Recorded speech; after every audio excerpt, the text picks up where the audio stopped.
रंगों का झरना और रूपाली। तितलियों के पंखों पर, ओएस की बूंदों में और पहली धूप की किरणों में एक जादुई दुनिया थी जिसका नाम था रंगलोक। यहाँ रहती थी एक छोटी, उत्साह भरी परी जिसका नाम था रूपाली। रूपाली का काम था रंगलोक के लिए कपड़े बुनना।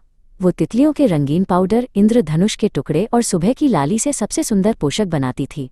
हर पोशाक में जादू और प्यार भरा होता था। एक सुबह जब रूपाली उठी तो उसने देखा कि रंगलोक का रंग फीका पड़ रहा है। हरियाली हल्की हो गई थी और फूलों की चमक चली गई थी। उसका बुनने वाला चरखा भी सिर्फ सफ़ेद धागे निकाल रहा था। रूपाली भागकर सबसे ज्ञानी परी कुसुम के पास गई। कुसुम दीदी, उसने कहा, हमारे रंग कहाँ चले गए? बिना रंगों के हमारा जादू कमज़ोर हो जाएगा। कुसुम दीदी ने प्यार से मुस्कुराया, रूपाली, जब रंगलोक में प्यार कम हो जाता है तो रंग भी उज जाते हैं। तुम्हें रंग झरना ढूंढना होगा जहाँ से दुनिया के सारे रंग निकलते हैं। वहाँ कोई दुखी होगा। रूपाली ने तुरंत अपनी सबसे तेज तितली की सवारी की। उसने पहाड़ों को पार किया जहाँ की चट्टानें अब हल्की भूरी थीं, और उसने उन नदियों को भी देखा जिनका पानी अब इतना नीला नहीं था। आखिर में वो रंग झरना के पास पहुंची। रंग झरना ठीक उसके सामने था, पर उससे रंगों की बजाय सिर्फ सफ़ेद बादल जैसा पानी निकल रहा था। झरना के पास एक छोटा सा झींगा क्रिकेट अकेला बैठा था। तुम इतने दुखी क्यों हो छोटे दोस्त? रूपाली ने धीरे से पूछा। झींगे ने सिसकते हुए जवाब दिया, मैं सबके लिए रात में संगीत बनाता हूँ, पर कल रात मेरी बांसुरी टूट गई और भी मैं गा नहीं सकता। कोई मेरी धुन नहीं सुनेगा। रूपाली को समझ गया। रंगलोक को रंगों से ज्यादा प्यार की जरूरत थी। उसने अपनी पोशाक से एक चमकदार छोटा सा लाल धागा निकला। जादू से उसने यूज झींगे की टूटी बांसुरी से जोड़ दिया। अ फ्लैट गाओ झींगे, उसने मुस्कुराकर कहा। जैसे ही झींगे ने नई बांसुरी बजाई, एक मीठी धुन पूरी हवा में फैल गई और रंग झरना से एकदम से लाल, नीला, पीला हजार रंग निकलने लगे। रंगलोक में प्यार वापस गया था। रूपाली खुशी से नाचने लगी। उसकी दुनिया फिर से चमक रही थी। प्रिया और पीकू का इंद्रधनुष। प्रिया और पीकू पक्के दोस्त थे। प्रिया को अपने प्यारे छोटे कुत्ते पीकू के साथ खेलना बहुत पसंद था। सुबह सुबह पीकू कूदकर प्रिया को जगाता और दोनों सैर पर निकल पड़ते। उन्हें बाहर की ताज़ी हवा बहुत पसंद थी। पीकू घास पर खूब दौड़ता और छोटी छोटी तितलियों का पीछा करता। बाहर की धूप उसे बहुत अच्छी लगती थी। एक सुबह पीकू उछला, पर बाहर हल्की सी बूंदाबांदी हो रही थी। ओह, आज तो बाहर नहीं जा सकते मेरे प्यारे दोस्त, प्रिया ने कहा। पीकू उदास हो गया। उसने अपना पसंदीदा लाल रंग का बॉल उठाया और उसे वापस टोकरी में डाल दिया। बाहर जाना ही सबसे मज़ेदार काम था। प्रिया ने देखा कि उसका दोस्त उदास है। उसने सोचा, बाहर मज़ेदार होता है पर अंदर भी कुछ कम नहीं। उसे एक अच्छा विचार आया। प्रिया रसोई में गई और पीकू के लिए उसका पसंदीदा बिस्किट लाई। फिर उसने दरवाजे के पीछे से एक पुरानी रंगीन शॉल निकाली। उसने शॉल को 2 कुर्सियों के ऊपर तान दिया। देखो पीकू, अब ये एक जादुई गुफा बन गई है। पीकू डरते डरते अंदर गया। अंदर शॉल की वजह से रंगीन रोशनी थी। उसे लगा जैसे वो एक इंद्रधनुष के नीचे बैठा है। उस दिन पीकू ने सीखा कि रोमांच बाहर की धूप या बारिश में नहीं, बल्कि सच्चे दोस्त के साथ हर जगह होता है। परियों की दुनिया का रहस्य, the secret of the world of fairies. महल की ऊंची दीवारों के बीच शहजादी यास्मीन को अक्सर घुटन महसूस होती थी। सोने के पलंग और रेशमी लिबास उस बंधन लगते थे। वह हमेशा खिड़की से दूर यूएस घने अंधकार वन की ओर देखती, जिसके बारे में लोग कहते थे कि उसके पार परियों की दुनिया है। यास्मीन का दिल एक अनसुनी धुन की तरह था, जो सिर्फ साहस और रहस्य की ताल पर धड़कता था। एक दोपहर जब सभी दरबारी सुस्ती में थे, यास्मीन ने महल की सबसे पुरानी धूल भरी पुस्तकालय में जाने का फैसला किया। पुस्तकों के पहाड़ों के बीच उसे एक छोटा जंग लगा हुआ संदूक मिला। उसके अंदर हमेशा की तरह चमकते मोतियों के बजाय एक पुराना चमड़े का नक्शा था, जिस पर एक झिलमिलाते रास्ता दिखाया गया था, जो सीधा अंधकार वन से गुजरकर एक तारों भरी झील पर खत्म होता था। यास्मीन ने वही नक्शा गुरु वृद्धि को दिखाया। वृद्धि, जो दरबार के सबसे वयोवृद्ध और सबसे अनोखे सलाहकार द पहले मुस्कुराए, फिर उनका चेहरा गंभीर हो गया। बेटा, उन्होंने कहा, ये परियों की दुनिया का नक्शा है। कई सदियों पहले मनुष्य और परियों के बीच एक गोपनीय समझौता हुआ था, पर अब लगता है परियों की दुनिया में कुछ गलत हो रहा है। इसका असर हमारे खेतों की फसलों पर भी पड़ रहा है। तो फिर मैं जाऊंगी? यास्मीन ने तुरंत कहा, मैं देखूंगी कि क्या गड़बड़ है। वृद्धि ने उस रोकने की कोशिश नहीं की।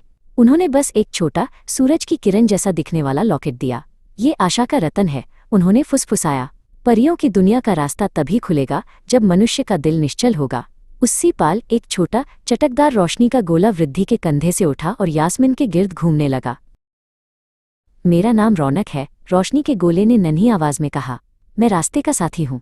रौनक की चंचल रोशनी से यास्मीन का डर दूर हो गया। उसी रात यास्मीन ने सबको सोते देख अंधकार वन की तरफ चल पड़ी। वन के प्रवेश द्वार पर पहुंचकर जहां घानेरे पेड़ सूरज की रोशनी को भी रोक देते, यास्मीन को एक गहरा ठंडा सन्नाटा महसूस हुआ।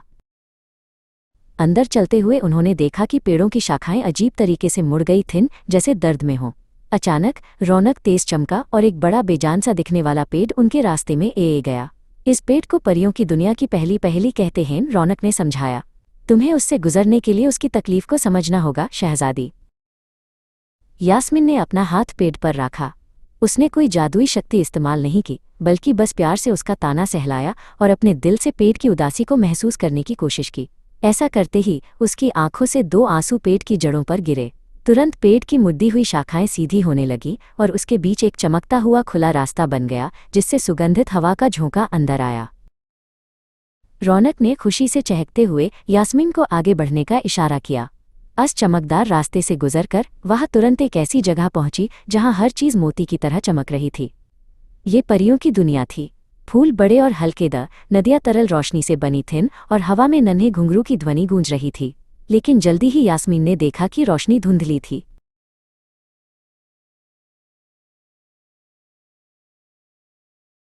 वे परियों की दुनिया के केंद्र की ओर बढ़े, जहां जीवन वृक्ष द ट्री ऑफ लाइफ खड़ा था, एक विशाल पेड़ जो पूरे जगत को जीवन देता था। लेकिन जीवन वृक्ष अब मुरझा रहा था। उसके चमकदार पत्ते काले हो रहे थे और उसकी छल से छाया सा काला तरल रिस रहा था। एक विशाल धुएं जैसा आकार पेड़ को घेरे हुए था, उसकी रोशनी को धीरे धीरे चूस रहा था।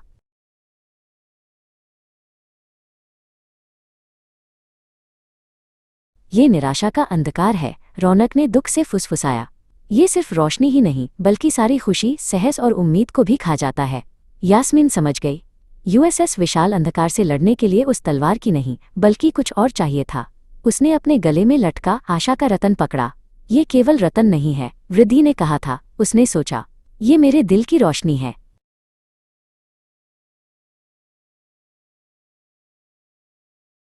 पूरी शक्ति इकट्ठी करके यास्मीन ने लॉकेट को हवा में उठाया। उसके दिल में छुपी निश्चलता और मनुष्य की अन्य शक्तियों का साहस, जिनसे वह खुद अनजान थी, लॉकेट के जरिए एक तेज सुनहरी किरण में बदल गया। ये किरण सीधे निराशा के अंधकार से टकराई। अंधकार चिल्लाया और यूएस रोशनी के सामने पिघलने लगा। जैसे ही अंधकार गायब हुआ, जीवन वृक्ष ने एक गहरी सांस ली और उसकी चमक वापस आने लगी।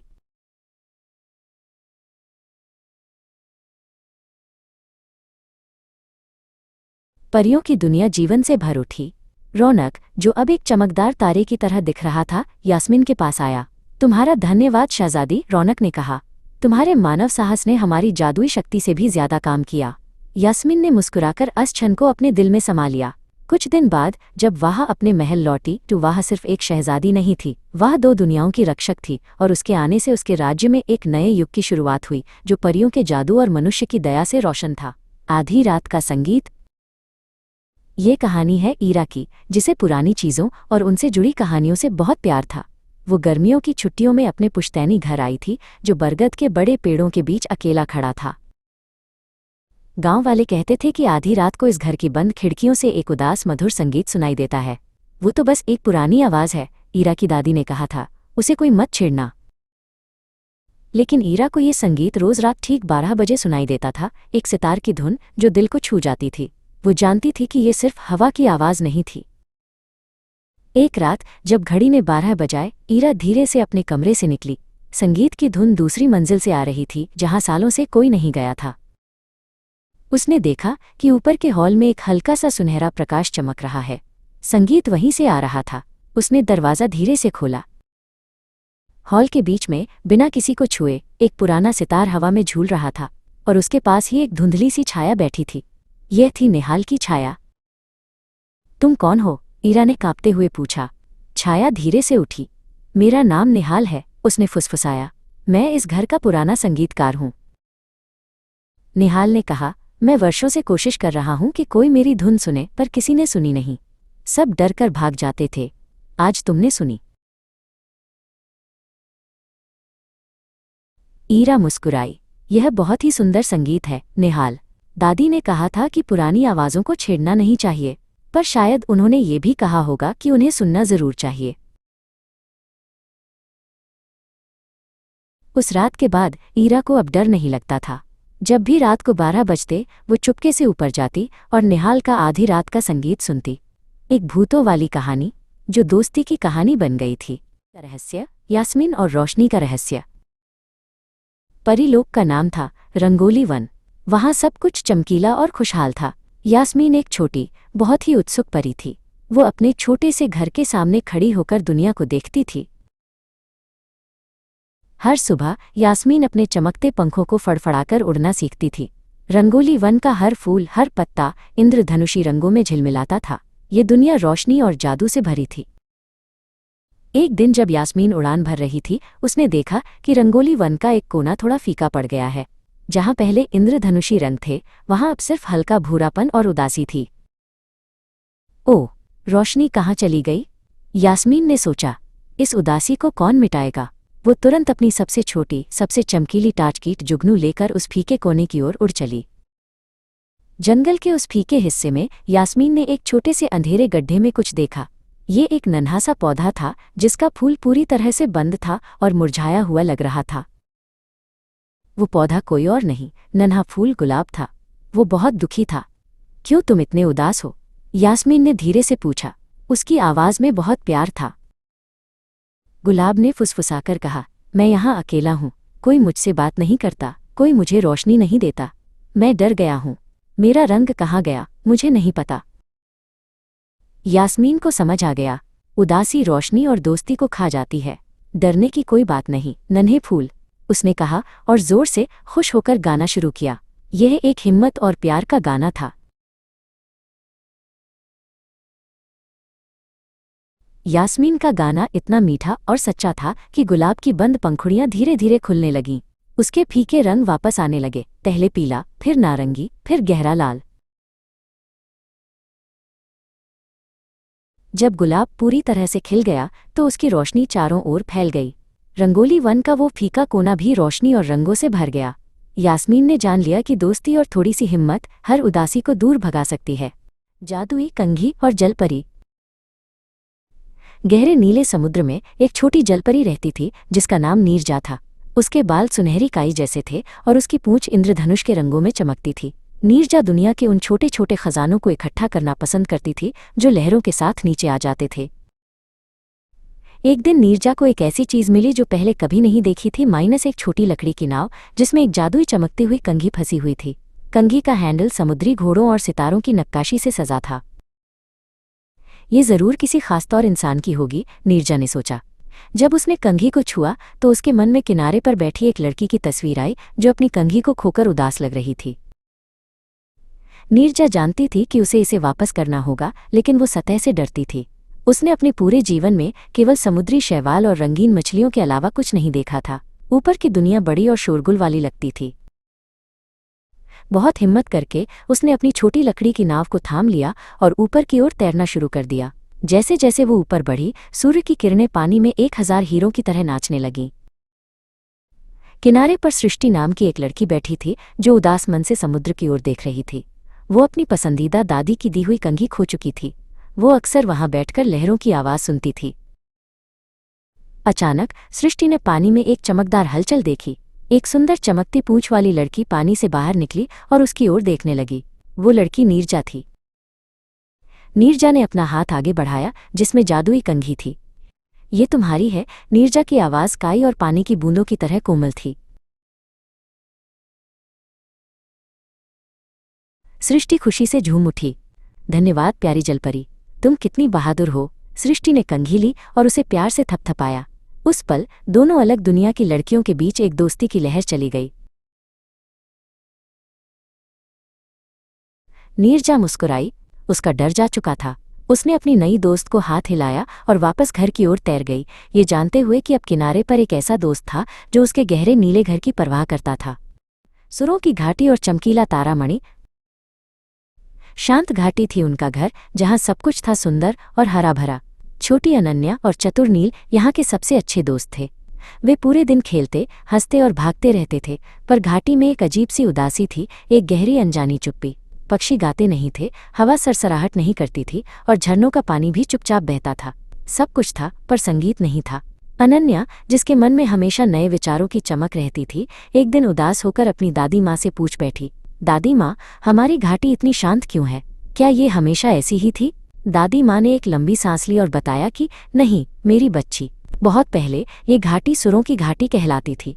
यहाँ की मिट्टी भी ताल देती थी और आसमान भी लय में झूमता था। पर एक दिन एक शरारती ईर्ष्यालु गूंज चोर आया और उसने घाटी का सारा संगीत एक जादुई संदूक में बंद करके कहीं दूर छिपा दिया। अगली सुबह सूरज निकलने से पहले ही अनन्या और नील अपनी छोटी सी पोटली लेकर यात्रा पर निकल पड़े। पोटली में बस कुछ सूखे मेवे, पानी की एक बोतल और एक पुरानी फीकी पड़ चुकी नक्शे जैसी चीज थी जो नील की दादी ने दी थी। ये कोई वास्तविक नक्शा नहीं था, बल्कि एक कविता थी जिसमें उनकी यात्रा के पहले पड़ाव का संकेत छिपा था। जहां रंग मिलते हैं और पुल बादल का बनता है, वही रास्ता तुम्हें संगीत की ओर ले जाता है। नील ने ध्यान से इस कविता को पढ़ा और सोचा, रंग और बादल, ये जरूर इंद्रधनुष पर्वत की ओर जाने वाले बादल पुल की बात है। ये पुल घाटी को बाहर की जादुई दुनिया से जोड़ता था। बादल पुल तक पहुंचने के लिए उन्हें पहले फिसलन भरी चट्टानों से भरे एक छोटे से रास्ते को पार करना पड़ा। ये रास्ता बहुत मुश्किल था, क्योंकि हर कदम पर चट्टानें हिलती थीं और संतुलन बनाए रखना कठिन था। बादल पुल पार करने के बाद वे इंद्रधनुष पर्वत के तल पर पहुंचे। ये पहाड़ बाकी पहाड़ों जैसा नहीं था। ये विशाल चमकीले रंगों के पत्थरों से बना था जो सूरज की रोशनी में जगमगा रहे थे। यहाँ की हवा में एक मीठी सी खुशबू थी, पर पहाड़ पर चढ़ाई शुरू करने से पहले ही उन्हें एक बड़ी समस्या का सामना करना पड़ा। पहाड़ के प्रवेश द्वार पर एक विशालकाय शानदार मोर बैठा था, जिसके पंख इंद्रधनुष के सभी रंगों से ज्यादा चमकदार थे। ये मोर बहुत ही ज्ञानी लग रहा था और उसकी आंखें ज्ञान की गहराई से भरी थीं। मयूर ने खुशी से अपनी मधुर आवाज में कहा, तुमने तीनों पहेलियों के उत्तर सही दिए हैं प्यारे दोस्तों। तुम्हारी दोस्ती की चमक इस इंद्रधनुष पर्वत की चमक से भी ज्यादा सच्ची है। तुम दोनों ने सिद्ध कर दिया कि तारामणि को खोजने की योग्यता तुम में है। उसने अपना एक पंख धीरे से उठाया और पहाड़ पर एक अदृश्य रास्ता दिखाई देने लगा। यह रास्ता केवल सच्चे दोस्तों के लिए ही खुलता था। इंद्रधनुष पर्वत के शिखर पर एक गुप्त द्वार था जो अब उनके लिए खुल चुका था। जैसे ही वे अंदर गए, उन्होंने खुद को गुनगुनाते पेड़ों के जंगल के प्रवेश द्वार पर पाया। ये जंगल बाकी जंगलों से बिल्कुल अलग था।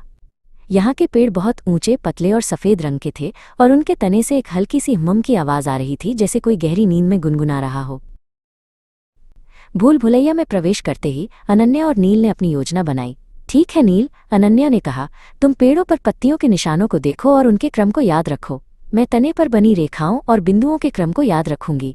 हम एक दूसरे को हर मोड़ पर बताएंगे कि हमारा निशान कहाँ जा रहा है, और फिर हम दोनों निशानों की दिशाओं को मिलाकर एक अंतिम रास्ता चुनेंगे। गुनगुनाते पेड़ों के जंगल से बाहर निकलने पर वे एक खुली जगह पर पहुंचे जहां आसमान में एक जादुई रोशनी छाई हुई थी। सामने एक विशाल क्रिस्टल जैसी झील फैली हुई थी, चमकदार झील। इस झील का पानी इतना साफ था कि वे नीचे की रेत के छोटे से दाने भी देख सकते थे। सूरज की रोशनी पड़ने पर यह झील लाखों हीरों की तरह चमकती थी। अनन्या ने पहला रास्ता चुना जो हल्के गुलाबी रंग का था। नील ने दूसरा रास्ता चुना जो सुनहरे रंग का था। वे एक दूसरे को शुभकामनाएं कहकर अलग हो गए। अनन्या और नील लगभग एक ही समय पर गुफाओं से बाहर निकले। वे एक दूसरे को देखकर मुस्कुराए। उन्हें कुछ कहने की जरूरत नहीं पड़ी। उनकी आंखों ने एक दूसरे को बता दिया था कि उन्होंने अपनी इच्छाओं को त्याग दिया है और दोस्ती और घाटी के संगीत को चुना है।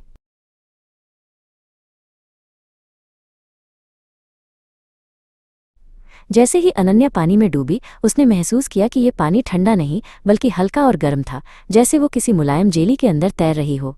उसने अपनी आंखें खोली और उसे क्रिस्टल का खंभा दिखाई दिया। पानी के अंदर भी एक चुनौती थी। खंभे तक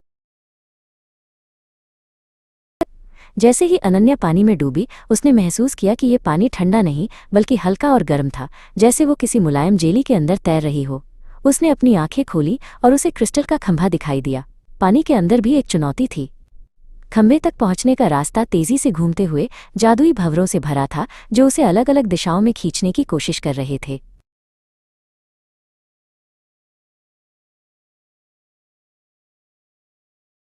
अनन्या पानी से बाहर निकली।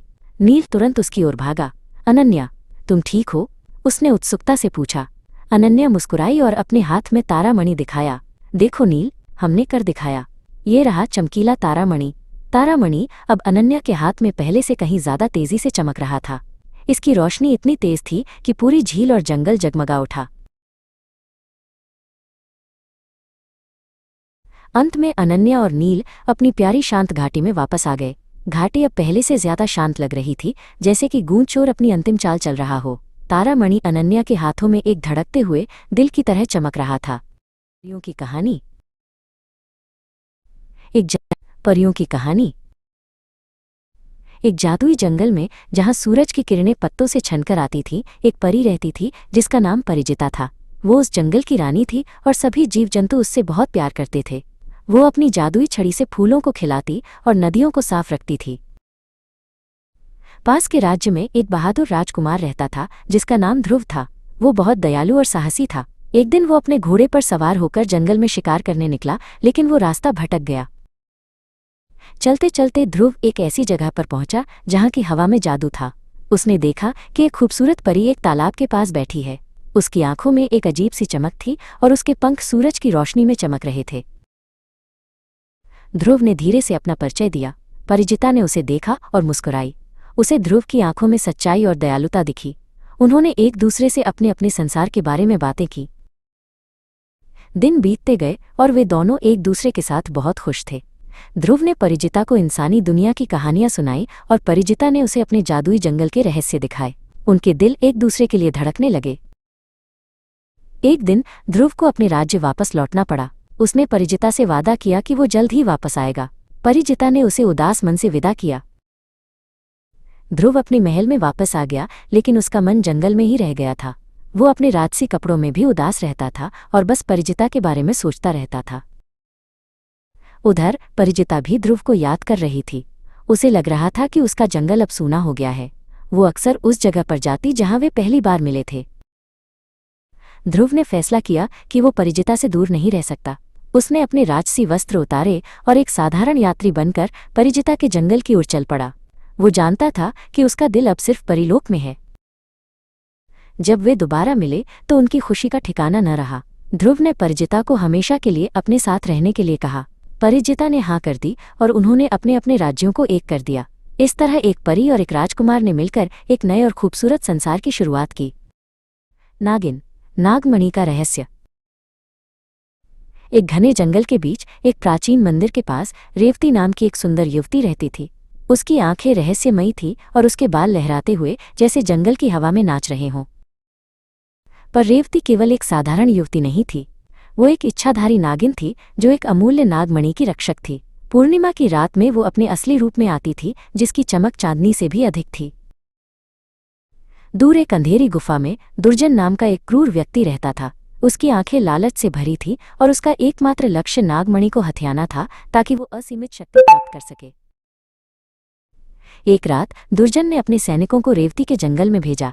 वे नागमणि की तलाश में थे और जंगल में हर तरफ विनाश फैला रहे थे। रेवती ने अपने नागिन रूप में उनका सामना किया। लड़ाई भयंकर थी। रेवती ने कई सैनिकों को हराया, लेकिन एक सैनिक ने उसे धोखे से घायल कर दिया। दर्द से कराहती हुई वो अपने मानव रूप में वापस आ गए और जंगल से भाग निकली। वो एक छोटे से गांव के पास पहुंची जहां अर्जुन नाम का एक दयालु युवक रहता था। अर्जुन ने उसे बेहोश पाया और तुरंत उसकी मदद की। वो उसे अपने घर ले गया और उसकी देखभाल की। दिनों तक अर्जुन ने रेवती की देखभाल की। रेवती धीरे धीरे ठीक हो गई और उनके बीच एक गहरा रिश्ता बन गया। रेवती को अर्जुन की सच्चाई और दयालुता बहुत पसंद आई, लेकिन वो अपनी असली पहचान छुपाए हुए थी। लेकिन दुर्जन ने रेवती का पीछा नहीं छोड़ा था। उसके जासूसों ने उसे गांव में ढूंढ निकाला। एक दिन दुर्जन अपने सैनिकों के साथ गांव पर हमला करने आ पहुंचा, नागमणि को हथियाने के लिए। गांव वालों को बचाने के लिए रेवती को अपना रहस्य उजागर करना पड़ा। दुर्जन जब अर्जुन पर हमला करने वाला था, तब रेवती अपने नागिन रूप में आ गई। अर्जुन चौंक गया, पर उसने रेवती पर भरोसा किया। रेवती और अर्जुन ने मिलकर दुर्जन का सामना किया। नागमणि की शक्ति रेवती के साथ थी और अर्जुन की बहादुरी ने उसे और मजबूत बना दिया। उन्होंने दुर्जन के सैनिकों को खदेड़ दिया। अंत में दुर्जन हार गया और भाग निकला। गांव सुरक्षित था और नागमणि भी। अर्जुन ने रेवती को उसके असली रूप में स्वीकार कर लिया और उनके प्यार ने एक नई कहानी शुरू की। रेवती और अर्जुन ने मिलकर नागमणि और अपने गांव की रक्षा करने का प्रण लिया। उनका प्यार और उनकी शक्ति हमेशा उनके साथ रहेगी, एक ऐसी दुनिया में जहां अच्छाई हमेशा बुराई पर जीत हासिल करती है। रंगपुर की कहानी। गांव के किनारे एक छोटी सी झोपड़ी में अनन्या नाम की एक लड़की रहती थी। उसके गांव का नाम रंगपुर था क्योंकि वहां के लोग दुनिया के सबसे खूबसूरत कपड़े बुनते थे। रंगपुर की शान वहां की नदी थी, रंगगंगा। इस नदी का पानी जादुई था, जिससे कपड़े इतने चमकीले और सुंदर बनते थे।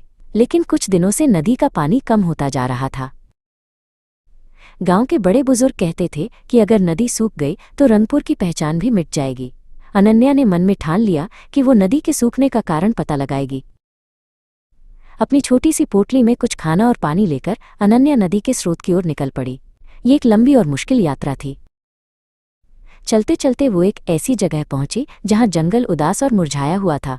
वहां एक छोटा सा झरना था जिसका पानी बहुत धीरे धीरे बह रहा था। तभी एक चमकीला पारदर्शी जीव झरने के पास प्रकट हुआ। वो एक जल परी थी जिसका नाम नीर था। वो भी बहुत दुखी लग रही थी। नीर ने अनन्या को बताया कि जंगल में अब कोई पेड़ नहीं लगाता और लोग पानी की परवाह नहीं करते, इसलिए जंगल की आत्मा और नदी का जादू दोनों कमजोर हो गए हैं। अनन्या ने नीर से वादा किया कि वो अपने गांव वालों को बताएगी और सब मिलकर इस जंगल को फिर से हरा भरा करेंगे। अनन्या अपने गांव वापस लौटी और उसने सबको नीर और जंगल की कहानी सुनाई। गांव वालों ने मिलकर जंगल में नए पेड़ लगाए और पानी की बचत करने का संकल्प लिया। धीरे धीरे जंगल फिर से हरा भरा होने लगा और रंगगंगा नदी भी अपनी पूरी शक्ति से बहने लगी। रंगपुर के कपड़े पहले से भी ज्यादा सुंदर और चमकीले हो गए।